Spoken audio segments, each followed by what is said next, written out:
আজ জানিয়ে দেব আজকের কুড়িটি বড় গুরুত্বপূর্ণ সংবাদ। প্রথমেই দেখে নিন প্রধান সংবাদ শিরোনামগুলো, তারপর থাকছে প্রতিটি খবরের বিস্তারিত। চলুন শুরু করা যাক। অন্নপূর্ণা যোজনা, তবুও এদের ভাতা চালু রাখার সিদ্ধান্ত গ্রহণ করেছি। অন্নপূর্ণা নিয়ে কাদের আশ্বস্ত করলেন মুখ্যমন্ত্রী, বড় বার্তা। হঠাৎ করে 500 কোটি টাকা ঢুকে গিয়েছে, অন্নপূর্ণা ভান্ডার নিয়ে মুখ খুললেন মমতা বন্দ্যোপাধ্যায়। কয়লার জন্য দিনে 40 লক্ষ দিতে হতো, মমতার হাত ছাড়ার পর বোমা ফাটালেন অনুব্রত। শুরু হতে চলেছে আবেদন, যুবশক্তি 3000 টাকা পেতে এই কাগজ দেখাতেই হবে। কালীঘাট তৃণমূল ছাড়ার আগে মমতাকে শেষ বার্তা, মিত্র মদনে কি লিখলেন কামারহাটি বিধায়ক। যদি প্রয়োজন হয় অন্নপূর্ণা যোজনা নিয়ে বড় বার্তা মুখ্যমন্ত্রী। মানুষের কাছে করজোড়ে ক্ষমা চেয়ে নিচ্ছি, মমতা বন্দ্যোপাধ্যায়। অর্ডারের 10 মিনিটেই ঘরে পৌঁছে যাবে রান্নার গ্যাস, দেশে শুরু অন ডিমান্ড সিলিন্ডার ডেলিভারি। সরকারি সুবিধা মিলবে না, যেতে পারে চাকরিও, বহুবিবাহে করা বিজেপি সরকার। অভিষেকের জন্যই জেলে গেলাম, ওর জন্যই শেষ মমতা, বললেন অনুব্রত মণ্ডল, কড়া ভাষায় আক্রমণ করলেন। কালীঘাট তৃণমূলে 21শে জুলাই কোথায় হবে, বড় নির্দেশ দিল কলকাতা হাইকোর্ট। কলকাতার কোন জায়গায়? আর দুদিন দেরি হলে মৃত্যু হতে পারে, সোনম ওয়াংচুককে বাঁচাতে দিল্লি হাইকোর্টে জরুরি আবেদন। পুলিশ পুরোপুরি বিজেপির দলদাস, হুমায়ুন কবিরকে ফের জিজ্ঞাসাবাদ রেজিনগর থানায়, একই দিনে বাড়িতে গেল নোটিশ। হালাল নয়, ঝটকা মাংসের দোকান খুললে মিলবে নগদ 10,000 টাকা, বড় ঘোষণা বিধায়কের। মহিলার পরকীয়ার কথা স্বামীকে জানিয়ে দেওয়ায় খুন, প্রেমিককে ফাঁসির সাজা চুঁচুড়া আদালতের। আটকে থাকা 82,000 কোটির উন্নয়ন প্রকল্পে আসছে গতি, 125 দিনের কাজে মজুরি বৃদ্ধি। প্রমাণ করে দেব আপনার টিমের 10 জনের 8 জন চোর, মমতাকে চ্যালেঞ্জ মদনের। এতক্ষণ শুনছিলেন সংবাদ শিরোনাম, এবার আসছে বিস্তারিত খবরে। ভিডিওটি ভালো লাগলে লাইক করুন এবং আমাদের ইউটিউব চ্যানেলটি সাবস্ক্রাইব করুন। মানুষের কাছে করজোড়ে ক্ষমা চেয়ে নিচ্ছি, মমতা বন্দ্যোপাধ্যায়। দলের অনেক বড় বড় নেতা, বিশ্বস্ত নেতা একে একে আগেই চলে গেছেন, ভাঙন পর্ব এখনো জারি রয়েছে। 21শে জুলাই আগে কালীঘাট তৃণমূল ফের একবার বড় ধাক্কা খেল।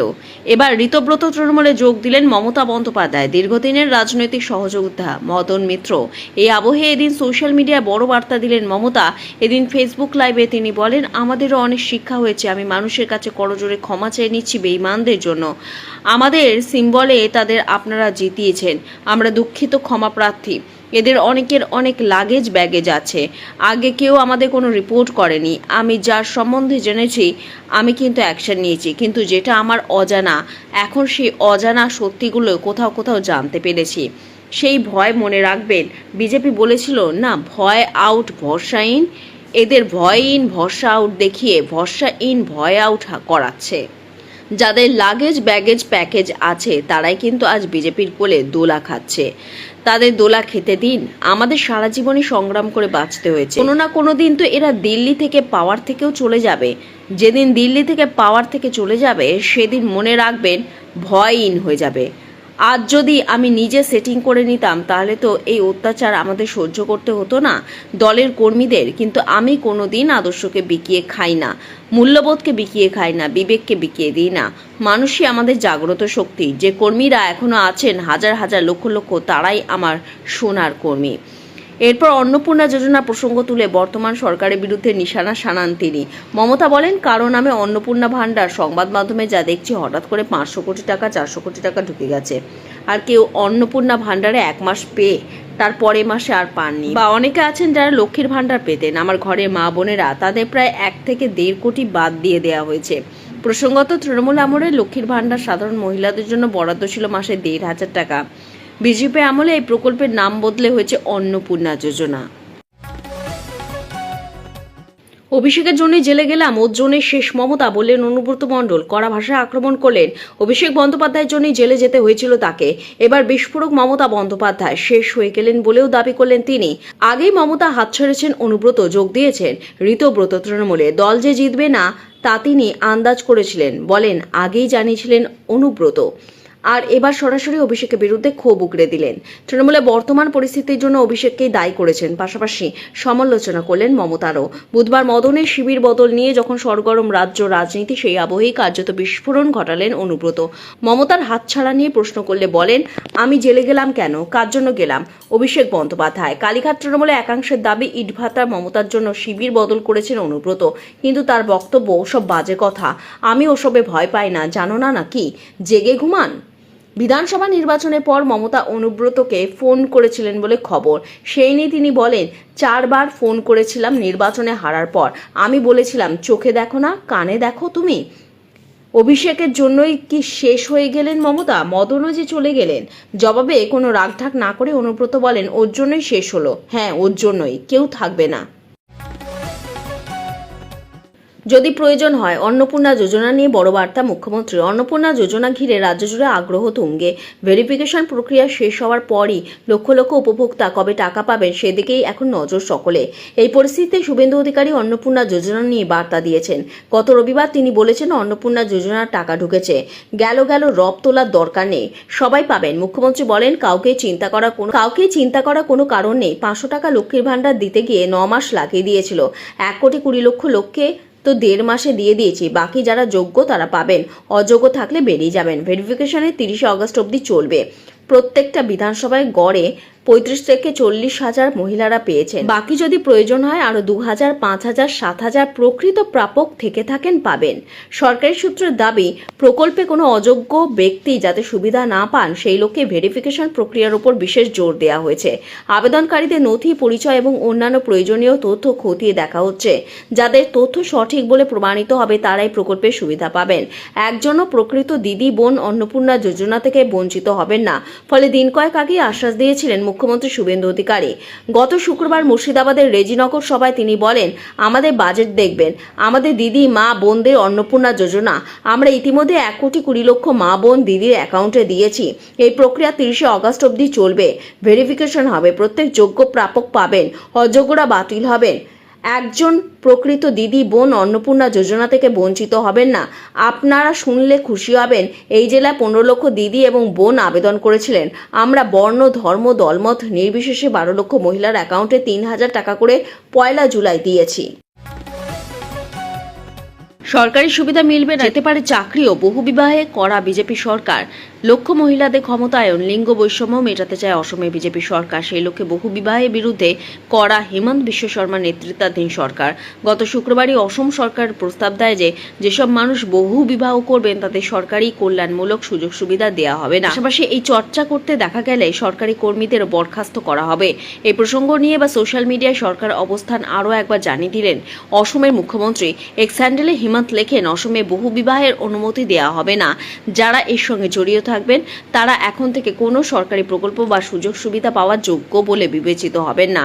অসম বিধানসভায় অর্থমন্ত্রী ও বনমন্ত্রী জয়ন্ত মল্ল বড়ুয়া 2026-27 অর্থ বছরের জন্য 118 পৃষ্ঠার যে বাজেট পেশ করেছিলেন তাতে এই প্রস্তাব ঘোষণা করা হয়েছে। 2,85,084 কোটি টাকার এই বাজেটে লক্ষ্য রাখা হয়েছে 2047 সালের মধ্যে অসমে বিকশিত ভারত ও বিকশিত অসমের রূপায়ণে অন্যতম প্রধান অংশীদার হিসেবে গড়ে তোলা।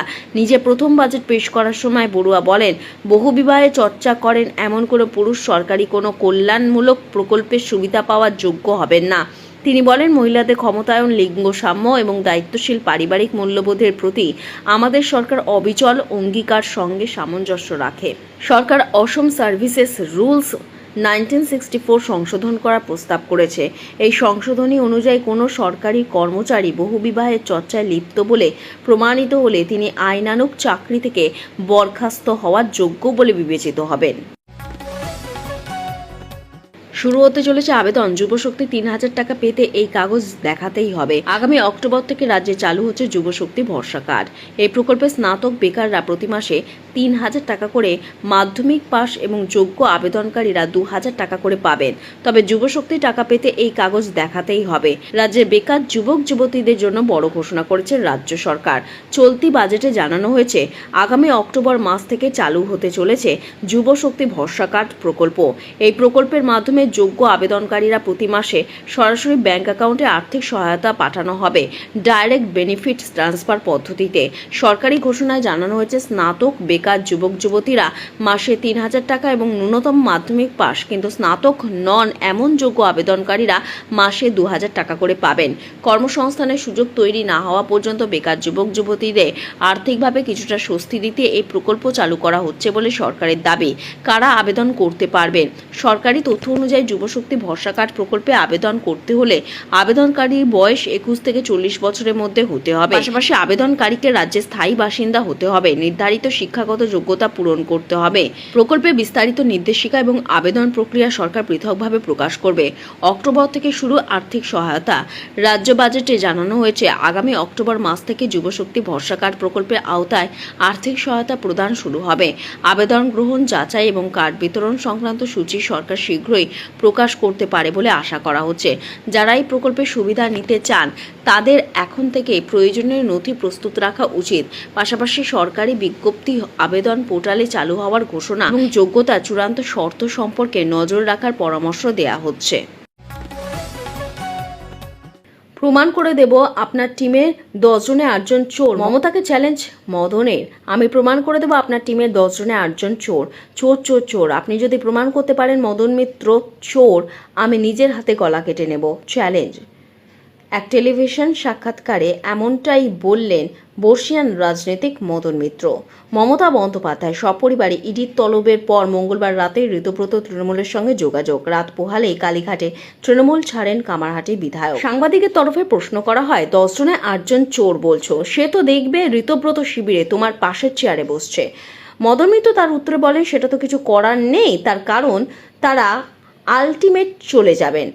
এই কারণে অভিষেক আসার পর দেখলেন আমাকে 3 জনকে রেডি করতে হবে, যারা আমার মুখশ্রী, পার্থ, মুকুল, বক্সি। এবার তাদের সামনে দিয়ে পিছন থেকে উনি খেলতে শুরু করলেন। আমি বলছি, যদি ক্রিমিনাল পলিটিক্স হয় তাহলে ক্রিমিনাল পলিটিক্সে অভিষেকের থেকে বড় ক্রিমিনাল ইনস্টিংক্টড বাচ্চা পলিটিশিয়ানরা। এসব সিপিএম বিজেপি বাচ্চা, এটাও জান। সাংবাদিককে মদন জানান যে আপনি হয়তো বলবেন যে আমার ভয় লাগছে না। না, এই কারণে ভয় লাগছে না, এরা যখন দাঁত খসে যায় তখন এরা হাউ হাউ করে। দাঁত থাকতে থাবা থাকতে মূল্য। এখন তো কিছুদিন ঘুমাও, ভয় আউট, ভরসা ইন। হালাল নয়, ঝটকা মাংসের দোকান খুললে মিলবে নগদ 10,000 টাকা। বড় ঘোষণা বিধায়কে। ঝটকা মাংসের দোকান খুললে মিলবে নগদ 10,000 টাকা পুরস্কার। এমনই অফার দিচ্ছেন বীজপুর বিধানসভার নতুন বিধায়ক সুদীপ্ত দাস। খাদ্যরসিক বাঙালি কথা মাথায় রেখে এই উদ্যোগ বলে জানাচ্ছেন বিধায়ক। বীজপুর বিধানসভায় যত ঝটকা মাংসের দোকান হবে সব দোকানদারদেরই এই নগদ আর্থিক পুরস্কার দেওয়া হবে বলে এলাকায় দেওয়ালে দেওয়ালে পোস্টার দিয়ে জানাচ্ছেন বিধায়কের অনুগামীরা। অনেকেই আছেন যারা বাজার থেকে হালাল খাসির মাংস কিনতে দ্বিধাবোধ করেন। অনেক দোকানদার আড়াই প্যাচে যে খাসির মাংস কাটেন তাকে হালাল মাংস বলে, আর যে খাসি এক পোচে বা এক কোপে কাটা হয় তাকে ঝটকা মাংস বলেন।